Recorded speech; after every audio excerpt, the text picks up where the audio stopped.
नमस्कार दोस्तों, स्वागत है आप सभी लोगों का इंडियन फ्लाइंग के आज के इस नई अपडेट में। आज के इस वीडियो में आप सभी लोगों के साथ शेयर करने वाले हैं कि एयरलाइंस और ट्रैवल से कौन कौन सी बड़ी अपडेट निकल कर सामने आ रही है। पहली बड़ी खबर यहाँ पर कोलकाता एयरपोर्ट से जान लेते हैं। जी हाँ दोस्तों, यहाँ पर वेस्ट बंगाल की गवर्नमेंट की तरफ से एक नया अपडेट दिया गया है, जिसके अनुसार अब कोलकाता एयरपोर्ट से यूके के लिए सीधी उड़ानों को फिर दोबारा से चालू किया जा रहा है।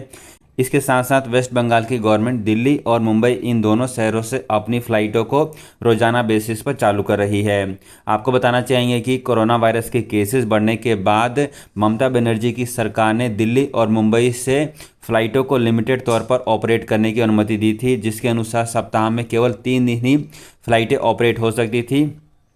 लेकिन अब यहाँ पर फिर दोबारा से रोज़ाना बेसिस पर फ़्लाइटों को ऑपरेट करने की अनुमति दे दी गई है। इसके साथ साथ 3 फरवरी से अब यूके से भी फ़्लाइटों को ऑपरेट किया जाएगा। आपको बताना चाहेंगे कि जो लोग भी यूके से ट्रैवल करके अब कोलकाता एयरपोर्ट पर आएंगे, उन सभी लोगों को अपना कोरोना वायरस का टेस्ट कराना पड़ेगा और उसके बाद यदि उनका रिपोर्ट नेगेटिव आएगा तो वो सीधे अपने घर जा सकेंगे। फ्रेंड्स, अगली खबर यहाँ पर भारत के civil aviation minister Jyotiraditya Scindia की तरफ से सामने आ रही है। ज्योतिरादित्य सिंधिया ने इस बात की जानकारी दी है कि वो भारत के 5 शहरों में 16 नए एयरपोर्ट का निर्माण करने वाले हैं। जी हाँ दोस्तों, आप ये ट्वीट देख सकते हैं जो कि सिविल एविएशन मंत्रालय की तरफ से किया गया है, जहां पर उन्होंने बताया है कि भारत के 5 राज्य, जिनमें शामिल है उत्तर प्रदेश, मध्य प्रदेश, राजस्थान, महाराष्ट्र और छत्तीसगढ़, इन 5 राज्यों में 16 नए एयरपोर्ट बनाए जाएंगे। फ्रेंड्स, एक और खबर यहाँ पर थाईलैंड जाने वाले लोगों को लेकर सामने आ रही है। जो लोग भी थाईलैंड के लिए ट्रैवल करना चाहते हैं, उनके लिए काफ़ी अच्छी खबर है, क्योंकि अब थाईलैंड की एम्बेसी अपनी वीज़ा की सर्विसेज भारत में फिर दोबारा से चालू कर रही है। जी हाँ दोस्तों, ये जो सर्विसेज है, ये सर्विसेज 31 जनवरी से चालू हो गई है। और जो लोग भी थाईलैंड के लिए ट्रैवल करके जाना चाहते हैं और अपने वीज़ा या फिर दूसरे पासपोर्ट रिलेटेड सर्विसेज का वेट कर रहे थे, वो सभी लोग अब अपने एम्बेसी के माध्यम से ये सारी सर्विसेज ले सकते हैं।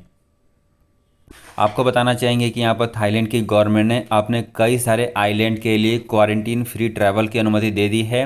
यानी कि ऐसे लोग जो कि थाईलैंड में घूमने के लिए जाना चाहते हैं, वो बिना क्वारंटीन के भी ट्रैवल कर सकते हैं। इसके साथ साथ एक और खबर यहाँ पर सिंगापुर एयरलाइंस से सामने आई है। सिंगापुर एयरलाइंस अब इंडोनेशिया के बाली के लिए अपनी फ़्लाइटों को फिर दोबारा से चालू कर रही है। और जो लोग भी अब बाली के लिए ट्रैवल करना चाहते हैं, वो सिंगापुर एयरलाइंस के माध्यम से भी ट्रैवल कर सकते हैं। आपको बता दें कि इंडोनेशिया की गवर्नमेंट ने भी इस समय अपनी फ़्लाइटों को चालू किया हुआ है। यदि आप भारत से इंडोनेशिया में ट्रैवल करना चाहते हैं तो अब आप ट्रैवल कर सकते हैं। अगली खबर यहाँ पर एयर फ्रांस से सामने आ रही है। जो लोग भी एयर फ्रांस से अब ट्रैवल करने वाले हैं, उन सभी लोगों के लिए अब वैक्सीन पास का वेरिफिकेशन ऑटोमेटिक कर दिया गया है। यानी कि अब आपका कोई भी मैनुअल वेरिफिकेशन नहीं किया जाएगा। जितने भी लोग एयर फ्रांस से ट्रैवल करेंगे, चाहे वो डोमेस्टिक फ़्लाइटों से ट्रैवल करें या फिर वो इंटरनेशनल फ़्लाइटों से ट्रैवल करेंगे, यदि आप फुली वैक्सीनेटेड हैं तो आपके पास का वेरिफिकेशन ऑटोमेटिक तरीके से किया जाएगा और इसमें कोई भी मैनुअल इंटरवेंशन नहीं रहेगा। आपको बता दें कि इससे पहले वैक्सीन पास का वेरिफिकेशन मैनुअल तरीके से किया जा रहा था, लेकिन अब इसको पूरी तरीके से ऑटोमेटिक किया जा रहा है। इसके साथ साथ इस समय एयर फ्रांस दुनिया के 140 रूट्स पर अपनी फ़्लाइटों को ऑपरेट कर रही है और रोज़ाना बेसिस पर 600 से अधिक फ़्लाइटों को ऑपरेट किया जा रहा है। फ्रेंड्स, एक और खबर यहाँ पर फिलीपींस से सामने आ रही है। जो लोग भी फिलीपींस के लिए ट्रैवल करके जाना चाहते हैं, वो सभी लोग अब 10 फरवरी से बिना किसी क्वारंटीन रिस्ट्रिक्शन के ट्रैवल कर सकते हैं। आपको बता दें कि फिलीपींस की गवर्नमेंट के द्वारा अब ये नया नियम लागू कर दिया गया है, जिसके तहत जो लोग भी फिलीपींस घूमने के लिए आना चाहते हैं, वो केवल अपने साथ कोरोना वायरस का नेगेटिव रिपोर्ट लेकर ट्रैवल कर सकते हैं। और यदि उनका कोरोना वायरस का रिपोर्ट नेगेटिव आएगा तो वो बिना किसी क्वारंटीन के ट्रैवल कर पाएंगे। आपको बता दें कि फिलीपींस की गवर्नमेंट ने लगभग पूरे 2 सालों के बाद अपने इंटरनेशनल बॉर्डर को ओपन किया हुआ है, लेकिन इसके बावजूद भी अभी भी फिलीपींस की गवर्नमेंट के द्वारा दुनिया के बहुत सारे देशों से फ़्लाइटों को चालू नहीं किया गया है। इसके साथ साथ फ्रेंड्स भारत के भी कई सारे राज्य अब ऐसे हैं जो कि अपने यहाँ पर टूरिज़्म को फिर दोबारा से परमिशन देना शुरू कर रहे हैं और टूरिज़्म को काफ़ी बड़े लेवल पर प्रमोट करने की कोशिश भी कर रहे हैं। इस लिस्ट में सबसे पहला नाम केरला है। केरला की गवर्नमेंट इस समय भारत के सभी लोगों को अपने यहाँ पर घूमने आने की परमिशन देना शुरू कर चुकी है और इसके साथ साथ इसको लेकर वो एयरपोर्ट पर और भी दूसरे जगहों पर एडवर्टीजमेंट भी कर रहे हैं। आपको बता दें कि त्रिवेंद्रमपुरम इंटरनेशनल एयरपोर्ट पर केरला कार्विन कैंपेन को चालू किया गया है जिससे कि ज़्यादा से ज़्यादा टूरिस्ट केरला के लिए अट्रैक्ट हो सकें।